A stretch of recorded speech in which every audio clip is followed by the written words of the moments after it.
It was just under a year ago during Set 6 of Legends of Runeterra when Evelynn was revealed to players. And honestly, I think even from the first moment I saw her and her mechanic, I was immediately annoyed. You see, Evelynn herself is mostly fine. The gimmick of a champion who levels in and out of their level 2 form is actually pretty interesting and clearly has a bunch of success, as we've already had Gnar and now we have Nidalee. But my problem with her and her respective cards is actually quite simple. You see, I really dislike Husks. Now, for those of you who somehow stumbled onto this video outside of the current reality where 4-mana Siren Song is 20% of the game's meta, let me explain what Husks are. Husk generator cards are pretty varied in their costs and stat totals, but their mechanics remain the same. When a Husk is summoned, it creates one of 10 different Husks. Each Husk has 1 health and a random keyword associated to that Husk. Whenever you play another unit, that Husk dies and you get its stats and keywords onto the new unit. So generally, this means that the buff is typically going to be 1 health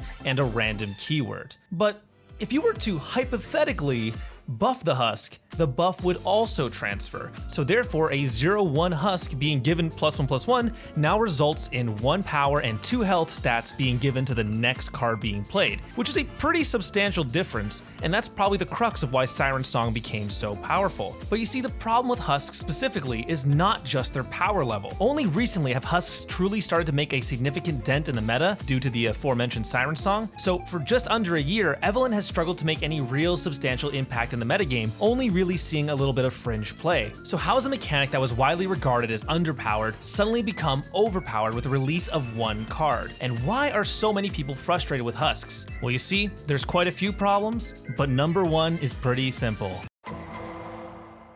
Let's start with the obvious, shall we? There are 10 Husks and 10 random keywords associated with them. We've got keywords as low impact as, well, impact, but we also have keywords that immediately warp the game around them, such as Spell Shield and Elusive. This means when the opponent plays their cards against you, the game state changes massively on a game-to-game basis, arguably more so than any other deck out there.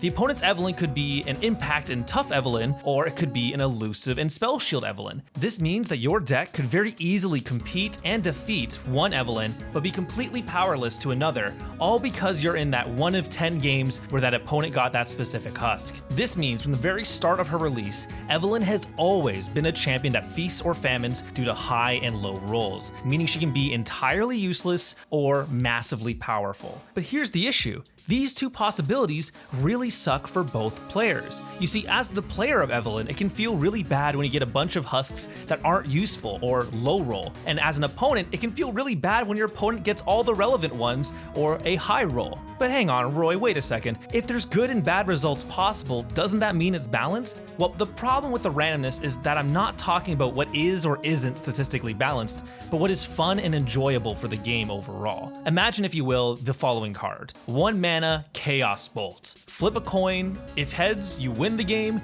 If tails, you lose the game. Now, this card is statistically balanced, as it should result in a 50-50 every time, but just because it's balanced doesn't mean that it's a particularly enjoyable card to play with or against, as it removes a big part of what many players love about card games, which is, of course...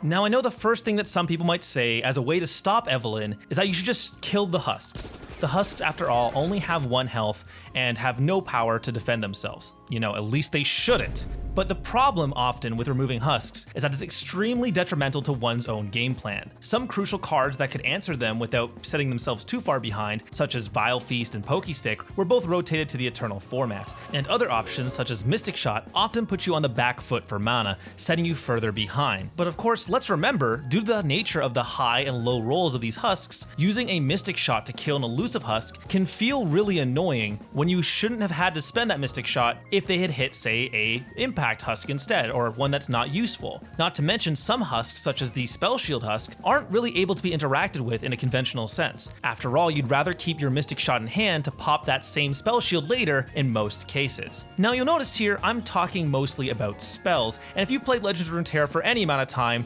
there are plenty of combat keywords that allow the player to dictate combat, and perhaps you can kill the Husks before they are being used. There is, of course, a few problems with this. The Husks do not have vulnerable, unlike a similar type type of card kegs, meaning it's quite difficult to kill them reliably, as you need to have a challenger unit or a way to make their units vulnerable. But even this strategy has some glaring issues. Even in this hypothetical situation where you have a challenger unit in hand or a unit in your hand that can make something vulnerable, they can simply play another unit to immediately cash out on that Husk. Adding insult to injury, Husks don't even transfer negative keywords, so your vulnerable will just disappear into thin air. And of course, let's not forget, all of this assumes that you actually even have the attack token. If you're an aggressive deck or a mid-range deck that focuses on the board, you might not often have resources or the attack tokens to viably kill the Husks that appear, making interaction either a trap as you lose out on cards and tempo, or just outright impossible. And finally, because Evelyn makes Husks at the end of each round, there will be times where you will literally not have any chance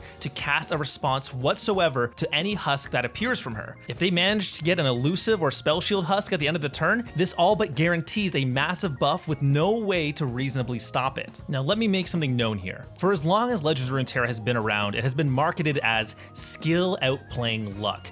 And for what it's worth, a vast majority of the game, I would say that is incredibly accurate. In fact, the topic of randomness has come up once before with the inclusion of Bilgewater all the way back in Legends of Runeterra initial release. Bilgewater as a region has many random mechanics that are typically based on the player having to guarantee their outcomes through working through the various mechanics of the game. There is a fantastic article that really cemented a lot of great information on randomness over on their website, a link of which will be in the description below. In that very same article, they mentioned something quite specific, that another way to look at something being random being healthy involves its impact. Generally, the more impact something has, the more work they're going to ask of the player to get the result that they wanted. They also mention agency, such as how much agency a player has to adapt to random elements. What information can you leverage, and what do you control that can affect its variance and uncertainty? Cards like Make It Rain, for example, are shown because the goal in many decks that play it is to manipulate the board into having a lot of low health targets, so that any outcome of Make It Rain is a strong one, or in best cases, the only one. The Husk cards, in my opinion, are against both of these 2 points. They are fairly high impact in some cases, without much work as the player plays effectively the same way to get their Husks in the first place. And secondly, there's often very little a player can do to affect the variance and uncertainty before the Husk is played, and as we've mentioned, some of the Husks actually remove ways to interact, such as elusive stopping blocking and spell shield stopping spells. So these problems feel pretty brutal, but why are complaints for Husks only coming out now, about a year later? Well, you see, that's the last problem with Husks. As I've been going over on in this video, randomness is inherent within Husks. With no way to control which Husk shows up, there's a large issue with high rolls and low rolls. But what this really means in the case of Husks is that they're almost always going to be underpowered or overpowered. Historically, most Husk generating cards haven't really seen that much play, but let's talk about 2 that actually saw more play outside of Evelyn decks. The first is actually when they buffed one of Evelyn's cards, Hate Spike. This resulted in Viego decks running the card due to the massive amount of synergy with it. As an efficient damage spell, it was already quite good, but the Husk random keyword advantage was simply a small additional benefit on top of its power. But because they didn't really run any other Husk cards, the potential for a high roll was immense, and even on a low roll, they didn't run the card explicitly for the Husk keywords. This meant that the card was strong even in its weakest state, and then became absolutely miserable when their giant Viego hit the board with a spell shield or an elusive overwhelm. This also happened with the card Domination, who was a Shuriman card that made Husks. This card actually saw play with the resurgence of Azir Aurelia, using its ability to buff the blades and the sand soldiers that were played. While it seems fine with that enhanced effect on its own, plenty of spell shield and elusive Azir Aurelias were made that would instantly win the game on the spot. And this is the crux of where we are currently at with Husks. Even assuming the lowest rolls of Siren Song, the card is ridiculously powerful with Husks, and if they hit a single high roll or 2, it can often feel like all agency has been taken out of your game, all because they simply happen to hit a low chance of countering your game plan. You know, much like how every game-to-game interaction with Husks is wildly volatile,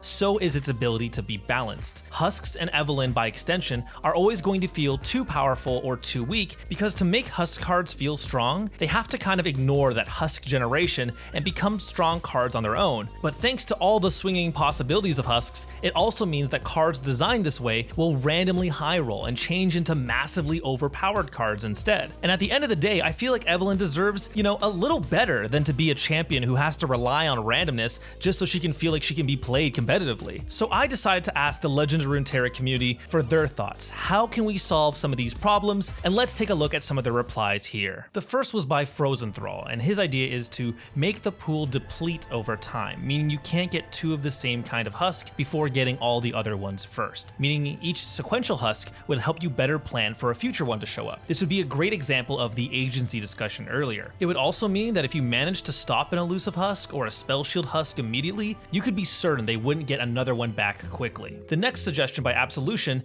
is to make the pool not random at all, but rather sequential.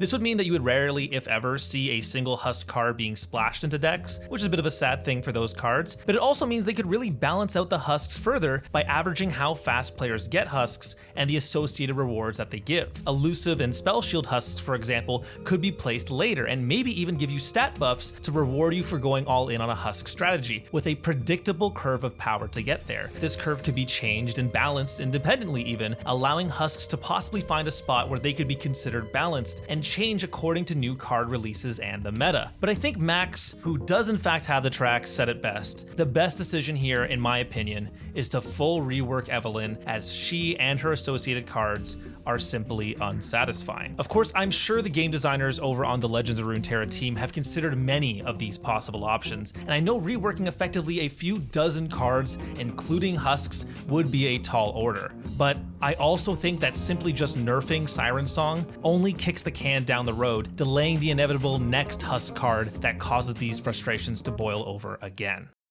Anyways, thank you everyone so much for watching. My name has been TheSkilledRoy. If you guys want to come check me out on Twitter and Discord, my links to those will be in the description below. But I also have an announcement. I am getting back into streaming again after a bit long hiatus from due to work and all sorts of shenanigans. So if you want to come check out my stream, I'd really appreciate that. Notifications for those will be on my Discord and Twitter as well, but typically I'll be doing them evening in Eastern time slot. Thank you again to everyone who helped proofread this and check it over and fact check me on these things, so that really helped me a lot. It's been a long history of the game. But anyways, that will be it for me. Thank you once again, everyone, for watching. I will see you all next time. Peace out.